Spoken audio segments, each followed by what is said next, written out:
Bienvenue pour un nouveau numéro de Fréquence Médiévale. Fréquence Médiévale, cette fois, on va parler d'un livre qui traite d'un livre et de son auteur. C'est un livre qui a été écrit par Sylvain Piron. Sylvain Piron, bonjour. Bonjour. Alors bonjour, vous pouvez juste vous présenter, puis après on va parler de votre livre. Oui, mais je suis médiéviste à l'école des hautes études en sciences sociales et je travaille essentiellement sur l'histoire intellectuelle occidentale au XIIIe, XIVe siècle. Alors, donc, votre livre s'appelle Dialectique du monstre, enquête sur Opicino de Canistris, postface de Philippe Nuss, qui est paru, donc qui vient de paraître chez l'éditeur Zone Sensible.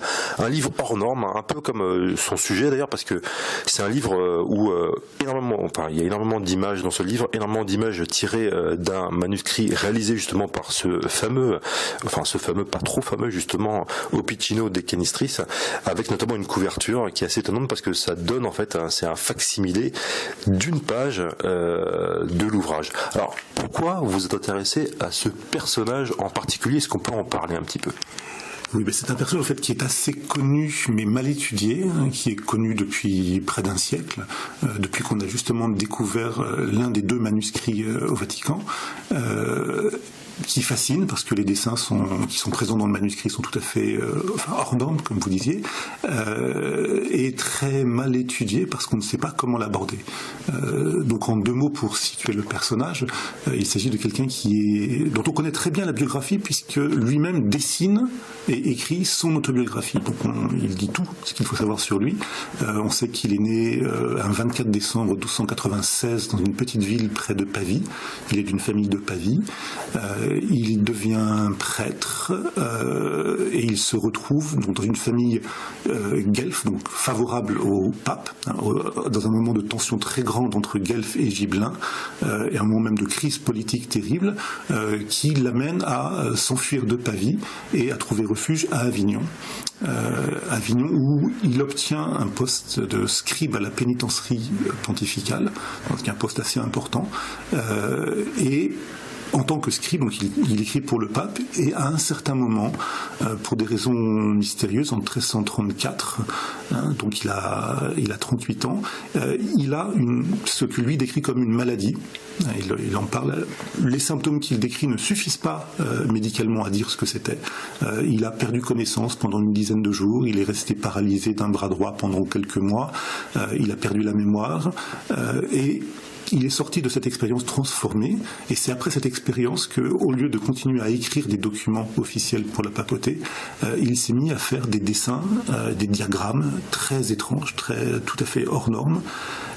Et l'un des éléments les plus fascinants de ces diagrammes, c'est qu'il utilise des cartes. Il a un savoir géographique, cartographique, qui est les cartes marines produites surtout à Gênes à l'époque. Gênes, le grand port, grand centre commercial, grand port et grand centre de production de cartes. Donc ces fameuses cartes marines très ressemblantes aux côtes effectivement qu'on connaît maintenant par la cartographie moderne de la Méditerranée, de l'Atlantique et de la mer Noire. Donc en fait, ce qui décrit les limites de tout l'empire commercial génois qui va de la Crimée jusqu'au Maroc. Et Opicino connaît la technique, alors pour des raisons là encore un peu mystérieuses, on ne sait pas très bien comment il l'a appris, et il fait ces cartes et il transforme ces cartes en portraits. L'Europe, l'Afrique deviennent des personnages, la Méditerranée est occupée aussi par un personnage monstrueux, l'Atlantique également est une bête marine qui dévore le continent européen. Donc c'est ça une des inventions les plus frappantes, les plus connues, et depuis que ces textes ont été, il y a deux manuscrits en fait au Vatican, depuis que l'un puis l'autre ont été découverts et étudiés et présentés, au fond personne n'a vraiment réussi à expliquer ce qu'il fait. Et donc c'était ça la chose que j'ai eu envie de faire, c'est de proposer un petit livre d'introduction, on ne dit pas tout sur tous les mystères et les secrets de ce personnage, mais au moins de donner les moyens de rentrer à l'intérieur et de comprendre ce qu'il essaye de faire. C'est quand même assez fascinant parce qu'en effet il dit tout, enfin il dit beaucoup de choses sur sa vie et c'est quand même assez rare pour un personnage médiéval en l'occurrence. Mais ce qui est intéressant c'est que vous, à la différence d'autres personnes qui ont étudié ce personnage, vous ne rentrez pas dans une analyse on va dire psychanalytique comme on pourrait faire aujourd'hui. Vous avez une approche complètement différente. Quand même, disons, je vais préciser les choses. C'est-à-dire que un des problèmes que une des raisons pour lesquelles on a du mal à rentrer dedans, c'est que très vite, il a été décrit comme un schizophrène. Il y a un diagnostic qui a été posé qui était sous-jacent dans les années 30 quand on a découvert vraiment le manuscrit, qui a été posé en 1951 par un historien et psychanalyste, un historien d'art et psychanalyste, Ernst Kris, et thèse qui a été repris et développée en France par les personnes qui ont travaillé sur le sujet, qui le décrivent et qui prétendent arriver à un diagnostic très précis de paraphrénie fantastique. Donc moi je refuse cette notion. Je pense que il est absurde de faire un diagnostic psychiatrique rétrospectif. On peut voir que c'est quelqu'un qui a des problèmes, qui souffre, et certainement. Il fait des choses qui ne ressemblent à rien d'autre de connu. On voit qu'il souffre, mais pour arriver à diagnostiquer quelque chose, on ne peut pas faire un diagnostic en dehors d'une relation thérapeutique avec quelqu'un de vivant qu'on a en face de soi. Voilà. À distance, ça n'a absolument aucun sens, aucune pertinence. Donc ce que j'ai essayé de faire, c'est, parce que l'autre branche de la recherche consiste à dire non, en fait, il est tout à fait normal, regardez à quel point il est normal. Et j'ai essayé de dire non, il est entre les deux, il est perturbé, il souffre, il parle de sa souffrance. En même temps, il n'y a aucun sens à dire qu'il est fou, c'est pas ça le problème. Le problème, c'est d'essayer de comprendre sa souffrance. Et donc c'est le fil que j'ai essayé de suivre, de le comprendre de l'intérieur à partir de ce qu'il écrit. Et effectivement, il raconte sa vie, mais sous un certain angle, et c'est ça qu'il fallait comprendre. Alors on va commencer justement par sa vie. Donc vous avez dit, donc il est dans l'administration pontificale, mais est-ce que sa vie a quelque chose de particulier qui explique un peu cette souffrance et la production de ce livre qui exprime cette souffrance? Alors, sa vie est banale, en un sens. C'est-à-dire que c'est aussi ça qui est très intéressant. On a une documentation très riche sur un personnage assez banal, assez secondaire, dont le père était marchand, mais qui a fait faillite, et justement qui était à Gênes dans les dernières années de sa carrière de marchand, en emmenant sa famille à Gênes, et qui a fait faillite. Et Opicino s'est retrouvé à l'âge de 18 ans, sans ressources, destiné à une carrière de prêtre très jeune. Donc, j'ai compris, ça c'est une chose qui n'était pas claire, mais j'ai compris qu'il a deux oncles puissants, l'un abbé, l'autre sans doute chanoine de la cathédrale de Pavie, qui l'encadrent. Et donc c'est les oncles qui le prennent en main et qui veulent lui faire vivre une carrière de prêtre dans la cathédrale de Pavie. Ce qui est un destin relativement banal pour une famille, disons, de rang moyen. C'est pas une très grande famille, mais c'est une famille qui a quand même des ressources, bien implantée à Pavie. Mais la faillite du père fait qu'il n'a pas d'éducation universitaire. Donc c'est aussi en un sens un intellectuel frustré qui n'a pas eu une formation supérieure et qui est relativement autodidacte dans pas mal de domaines. Donc c'est quelqu'un assez banal, mais qui se trouve dans une situation historique particulière, celle du conflit entre le pape et l'empereur, et c'est cette situation qui l'amène à quitter Pavie pour Avignon.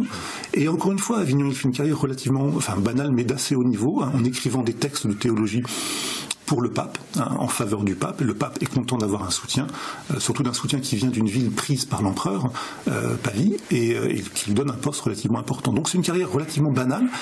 Ce qui rend exceptionnel, c'est effectivement l'écriture et le dessin. C'est aussi un très grand artiste, je ne l'ai pas encore dit, mais c'est vraiment, les dessins sont magnifiques. Et lui-même, dans les moments où il a dû gagner sa vie, a travaillé comme enlumineur de manuscrits.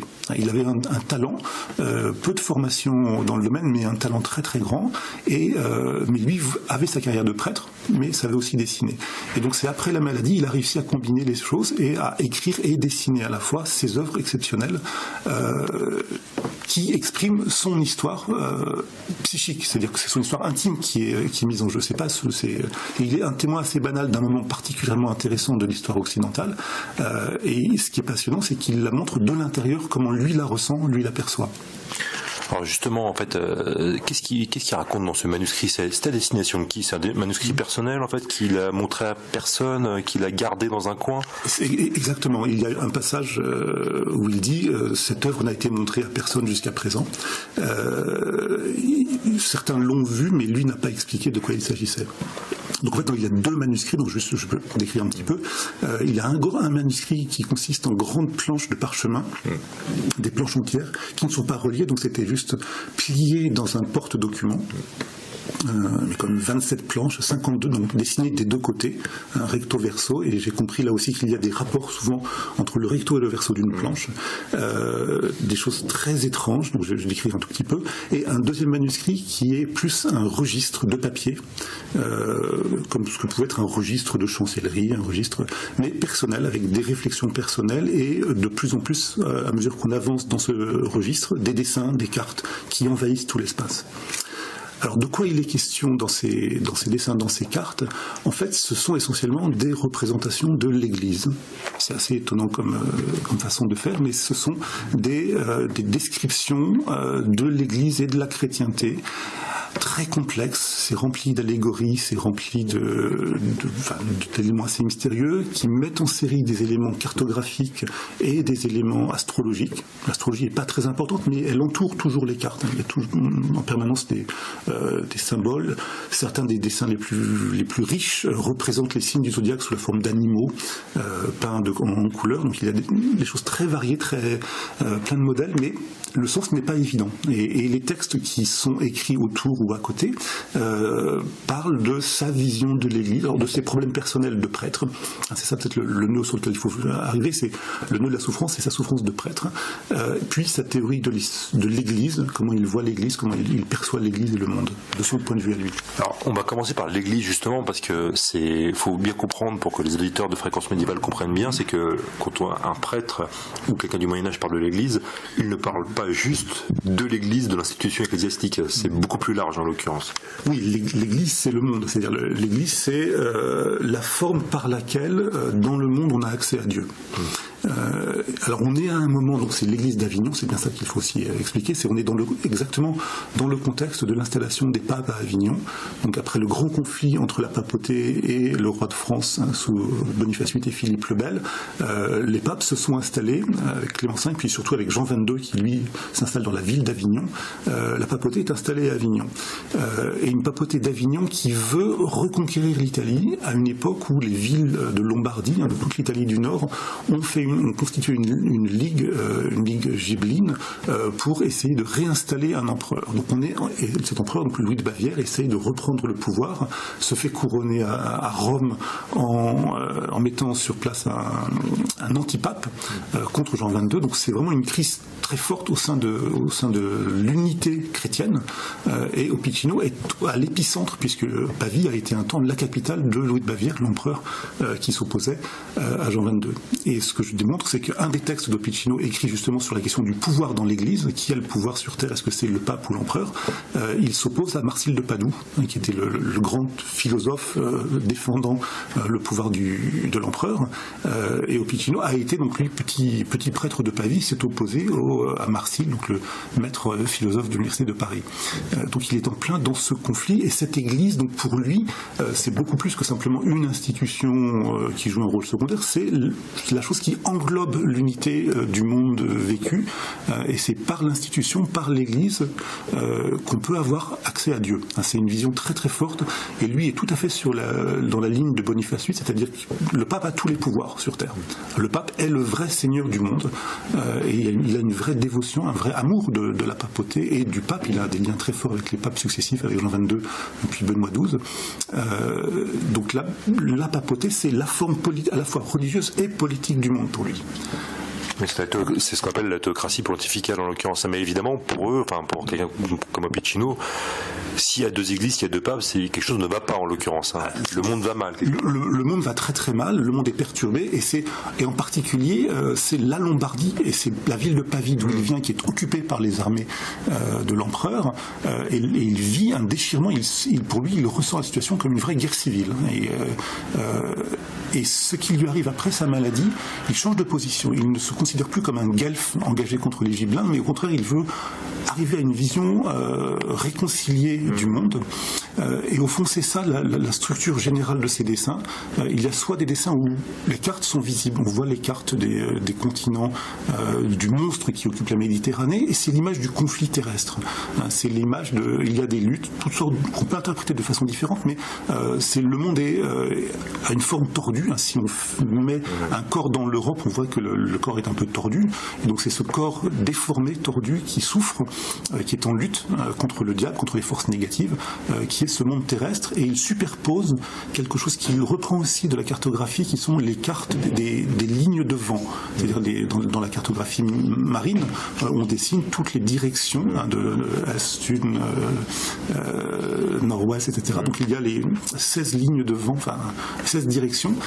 Et ces quarts de ces lignes de vent deviennent pour lui une sorte de modèle supérieur supérieur, d'un niveau d'intelligibilité supérieur qui est l'Église idéale, qui est une sorte de géométrie parfaite du monde qui se superpose au monde du conflit.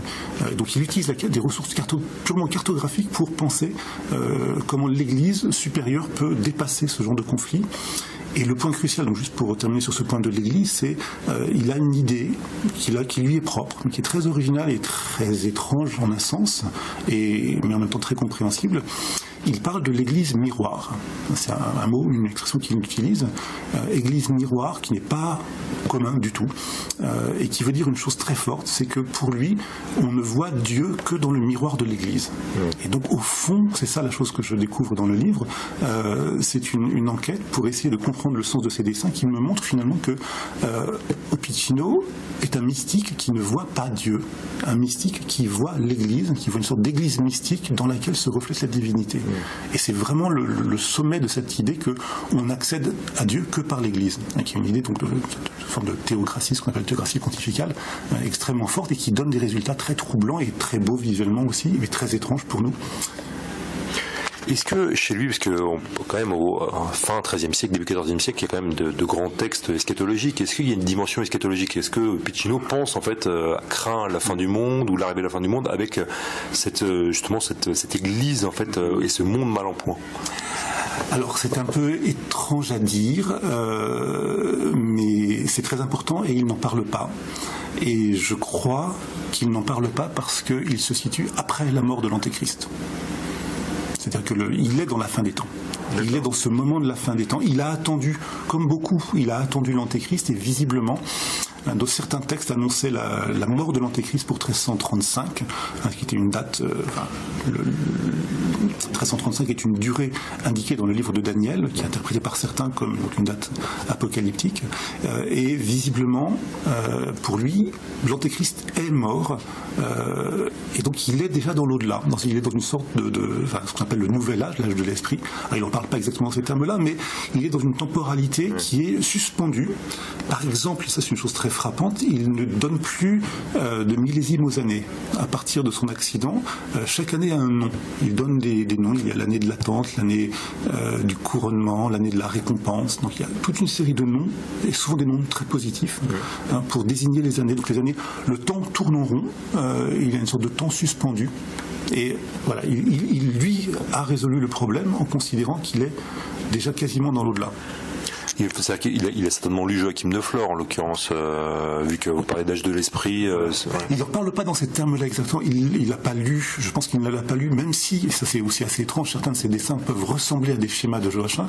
Je ne pense pas qu'il l'ait lu, mais il connaît indirectement certaines thèses qui ont été condamnées justement à l'époque où lui était à Avignon, les franciscains spirituels qui s'inspirent de Joachim, et il reprend des éléments alors qu'il est totalement opposé, parce que lui est vraiment un fidèle, parmi les plus fidèles au pape, alors que ce sont des courants qui sont hostiles à la papauté, des courants qui considèrent que le pape est le symbole de l'enrichissement de l'Église et qu'il faut revenir à une Église pauvre et que donc le pape est un précurseur de l'Antéchrist. Lui a des idées assez similaires tout en étant fidèle à la papauté. Ce qui est une position un petit peu assez étonnante, mais très compréhensible, et c'est justement ça qui le fait souffrir. C'est lui, au fond, voudrait aussi un retour à une église pauvre, tout en acceptant totalement toute la richesse accumulée à Avignon. Ouais, c'est une grande contradiction. Et vu qu'au Moyen-Âge, en fait, il y a une véritable pensée analogique, c'est-à-dire en fait tout est lié. Donc, par exemple, la nature et la culture, c'est pas comme aujourd'hui où c'est séparé. On voit bien que ces problèmes qui se trouvent dans le monde, qui se trouvent dans l'Église, reflètent sur lui. Et vous en parliez un petit peu, notamment, se reflètent dans le rapport qu'il a avec sa condition de prêtre. Est-ce qu'on peut un peu en parler de ça? Oui. Alors, c'est un peu compliqué. Juste un mot sur le livre pour rassurer les auditeurs. Le livre essaye d'aborder ces différentes questions de façon très progressive. C'est conçu vraiment comme une enquête dans le sens on rentre dedans en essayant de poser les questions. Tout est accessible et en même temps petit à petit on découvre les images et donc le livre se fait. Enfin, je voulais faire avec l'éditeur qui a beaucoup travaillé sur le graphisme. C'est aussi un livre très très graphique. On a voulu vraiment faire une sorte de livre un peu magique où on rentre petit à petit. Il y a des pages qui s'ouvrent, il y a des dépliants à voir à l'intérieur. Voilà, il y a plein de surprises, mais c'est pour rentrer assez progressivement dans cette histoire. Mais effectivement, le nœud principal de la souffrance de Piccinno, c'est la difficulté à être prêtre. Et c'est une chose qui lui est arrivée le jour où il a été ordonné prêtre. Et il dit, j'ai commencé à avoir des doutes, des scrupules terribles, et il a commencé à douter de l'efficacité des sacrements, à se dire, est-ce que l'ordination a marché ?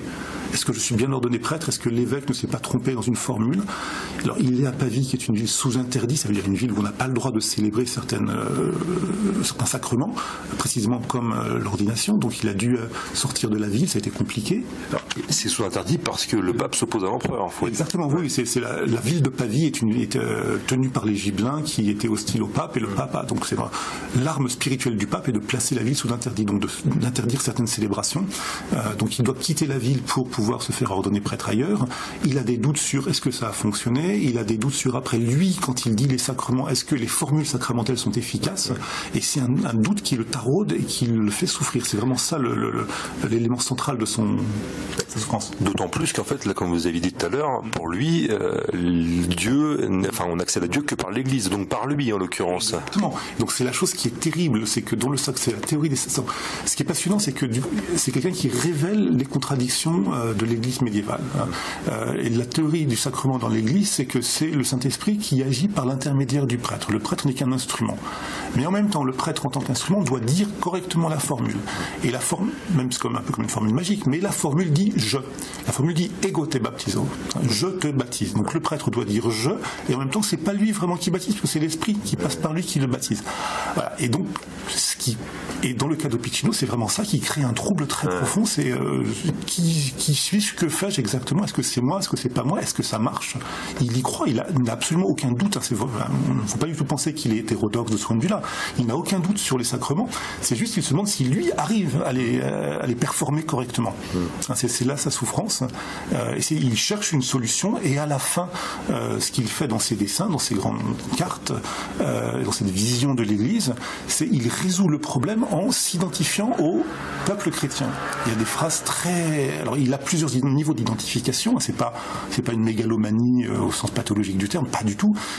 Il est d'un côté un pécheur abominable envahi par le diable et les tentations diaboliques, et à un autre niveau, en tant que prêtre, il est le peuple chrétien. Il dit moi le peuple chrétien.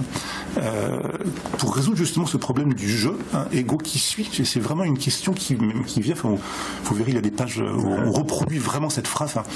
Comme il écrit très bien aussi, c'est l'occasion pour ceux qui aiment les écritures anciennes de lire du latin médiéval, du très beau latin, bien écrit, bien calligraphié, et vous verrez la question quis sum ego qui revient plusieurs fois. Qui suis-je ? C'est vraiment la question centrale qu'il se pose.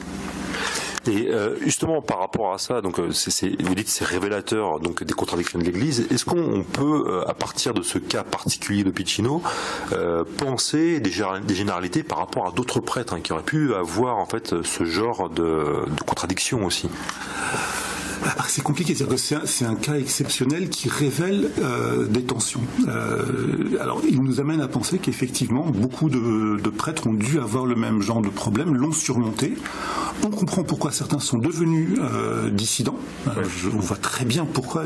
Il y a des textes sur les questions justement de la pauvreté, de l'hypocrisie, des critiques que partagent justement les franciscains spirituels, sauf que eux passent dans la dissidence et critiquent directement l'Église. Lui reste dans l'obéissance tout en sentant qu'il y a des contradictions. Juste, je précise pour les auditeurs et les auditrices, les franciscains spirituels, donc c'est cette branche des franciscains qui étaient partisans de l'extrême pauvreté de l'Église, d'un retour à l'extrême pauvreté, qui d'ailleurs ont été alliés aussi de l'empereur. Ils ont été soutenus par l'empereur. Certains, pas tous. Pas tous. Et c'est aussi ce qu'on voit. C'est ce qu'on voit un petit peu dans notamment le film Le Nom de la Rose, où on voit. Exactement. Oui, on est en plein. Oui, pour bien situer, on est en plein dans cette époque-là, et on a un cas encore plus intéressant que ce que présente Umberto Eco, je pense, parce que là, sauf que le drame n'est pas un drame politique avec des armées, des inquisiteurs qui arrivent. Tout se passe à l'intérieur d'un seul personnage. Donc le drame est très circonscrit, et c'est vraiment un drame du même type qui se joue là. Alors pour finir, comment finit justement Piccinno une fois qu'il a écrit? On sait un peu la fin de sa vie, la suite de sa vie. Est-ce qu'il va réussir à surmonter un peu ses difficultés? Alors oui, tout va bien pour lui. J'étais très inquiet parce que quand on voit les souffrances par lesquelles il passe, etc., quand on se dit effectivement, au fond, il a une crise psychotique à l'âge de 38 ans, mais il l'a surmonté. Et on a juste une trace, alors ça c'est encore une trace intéressante de la rapacité des papes d'Avignon, c'est le droit de dépouille. Donc les papes d'Avignon ont inventé parmi leurs nouvelles techniques financières l'idée de récupérer tous les biens des prêtres qui meurent à la curie. Et donc on a une trace au mois d'août 1355 que les biens d'Opicino ont été collectés. Plutôt que quelqu'un a payé un forfait pour une partie de la somme demandée. Et visiblement, pour compléter la somme, je pense que c'est les 2 manuscrits qui ont été conservés, qui ont été donnés, récupérés, parce que c'était des biens qui n'étaient pas vendables, que la papauté a récupéré. Donc il est mort dans une maison, c'est son logeur, qui était un juge originaire d'un petit village près de son village natal. Donc il a vécu jusqu'à la fin de ses jours, tranquillement à Avignon, sans travailler, chose très belle aussi. Il le dit, comme donc sa fonction de scribe, il est payé à la tâche. Il ne travaille plus, mais il dit ses collègues lui donnent, donc il dit pour pouvoir ses nécessités. Donc il y a une sorte de caisse mutuelle, de secours mutuel entre les scribes de la pénitencerie. Alors il n'a pas vécu, et la somme est confortable, donc il n'a pas vécu dans le luxe, mais pas non plus dans la misère, il n'était pas seul. Donc ce qui permet de dire que l'écriture, le dessin ont vraiment joué un rôle thérapeutique pour lui, et lui ont permis de surmonter ses souffrances. Et ce qu'il fait, ce qu'il a produit donc comme œuvre, est quelque chose de tout à fait exceptionnel, je pense, qui mérite vraiment d'être regardé de près. Et je voudrais juste dire un mot sur le graphisme du livre, parce que on a vraiment voulu faire avec donc Alexandre Laumonier, qui fait à lui seul la maison Zone Sensible, un livre d'art de poche à prix réduit, pour 26 €. Vous avez un vrai livre d'art avec des reproductions, et on n'avait jamais montré des reproductions aussi belles de ces manuscrits qui d'habitude sont reproduits dans des pas très belles conditions. Bien le dire. Ouais, alors c'est vrai, je confirme, moi je l'ai sous les yeux, c'est vraiment un livre vraiment très beau et qui rend un bel hommage à Opicino, et c'est un livre qui est aussi hors norme, tout comme Opicino était hors norme. Sylvain Piron, et en plus je précise, il y a des cartes, vous-même vous avez ajouté des cartes, il y a aussi un peu d'édition de texte, c'est vraiment passionnant. Sylvain Piron, je vous remercie d'avoir accepté de répondre à nos questions. Je rappelle le titre de votre livre, Dialectique du monstre, qui vient de paraître chez Zone Sensible en 2015. Merci beaucoup.